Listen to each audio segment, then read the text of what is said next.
Hey y'all, and welcome to the Truthfully Stew podcast. I'm your host, Sheena Steward. And if you're not new to this, but true to this, you know me from my blog, Love at Any Stage. I decided to transition from blogging to podcasting due to my desire to have a more genuine connection with my audience. And your girl loves to talk. We will have heartfelt, unfiltered conversations about love, life, feelings, and everything in between.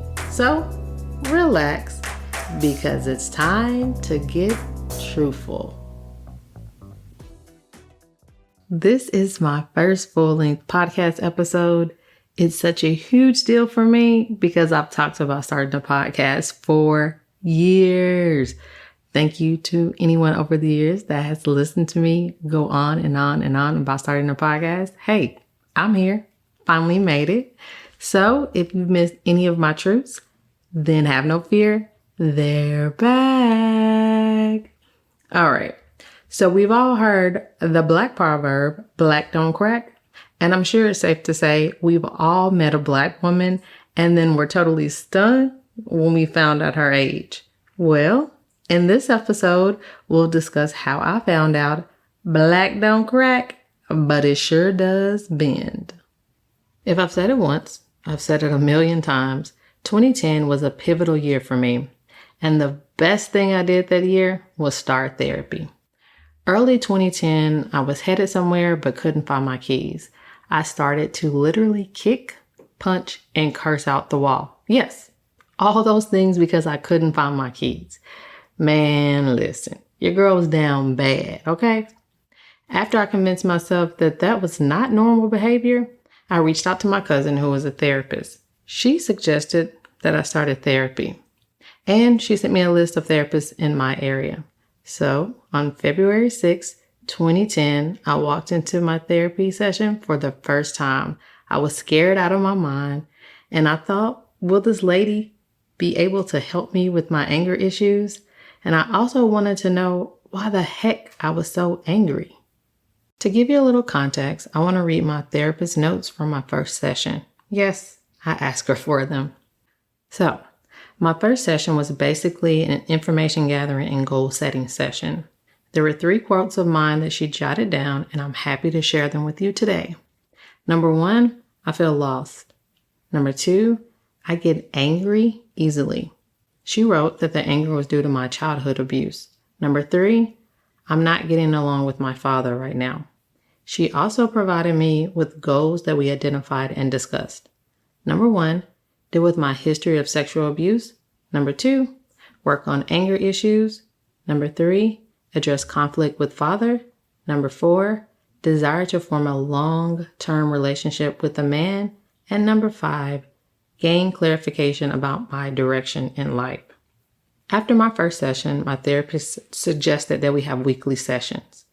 But as I worked through my issues, the cadence of those sessions changed. I remember it went from weekly to bi-weekly to monthly, and eventually I moved into a maintenance phase. During that time, I only went every, few months. Side note, I'm never doing the maintenance phase again. I'm not sure how I survived only going a couple of times, like every few months. Well, you know what? That's probably what I was doing. Just surviving. From 2010 to 2021, my therapist helped me in so many ways. I could do a whole episode about the impact she has on my life. I always say therapy literally saved my life, and she was at the forefront of that journey. Honestly, words can't adequately describe my deep appreciation for her. But life has a way of shaking things up. I'm pretty sure Nas said it best. Life, I wonder. Will it take me under? You don't know. But the shakeup I'm referring to was 2020. And I'm not just referencing COVID, I mean 2020 in all of its heaviness. In early 2020, my therapy cadence was once every 3 weeks. When COVID came along, that came to a screeching halt. But after a few months, I started doing virtual sessions. But something was slightly off. I found myself not being completely honest with my therapist, which in turn means I wasn't being completely honest with myself. And one day it hit me. It wasn't due to the virtual sessions. It was because my therapist was white and I started to hold back on certain topics. And the first rule of the first rule of therapy is you must be completely open and honest to get the most out of it. Instead of addressing my issue with her, I just stopped going. And then one day I looked up and I hadn't had a session in 4 months. That's the maintenance phase energy that I talked about. And I want no parts of it. I saw a post on social media about someone I know going to a Black male therapist. I reached out to her and she provided their website. As soon as I got on the site, I was immediately drawn to this Black woman therapist. And 1 week later, I had my first session with her. I was a little anxious about the first session because I felt like I was cheating on my old therapist. I've been rocking with my new therapist since January of 2022, and I'm loving it. I have a weekly sessions with her, which I haven't done since early 2010, but trust me, weekly is definitely needed right now. Prior to finding my current therapist, I went through a lot of back and forth about whether I should stick it out with my first therapist. Side note, in most situations when it's a stick it out type of deal, that means it's not a good sign and you should probably run, my friends.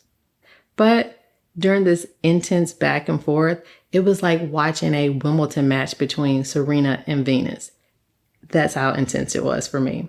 Because this lady had literally helped save my life. And I was thinking about just dipping out on her. But in that moment, I found out that black don't crack, but it sure does bend.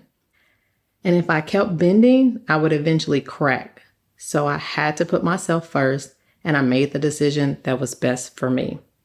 I had to grieve that relationship in all of its fullness, the comfortability of it, the ease of the relationship. Honestly, I'm slightly still grieving it. I haven't contacted my old therapist because a part of me still feels like I betrayed her, but the other side knows I did what was best for me in my healing journey. Maybe I'll let her listen to this podcast episode. And just like that, I'm finished with my first full-length episode. That's the crowd, right? But before I go, I do want to leave you with something to think about. Have you ever been in a situation that made you bend or stretch due to discomfort? Thank you for listening and sharing this space with me. If you connected with anything I said, please be sure to comment, review, and tell a friend. And remember, stay truthful. Bye-bye. Bye-bye.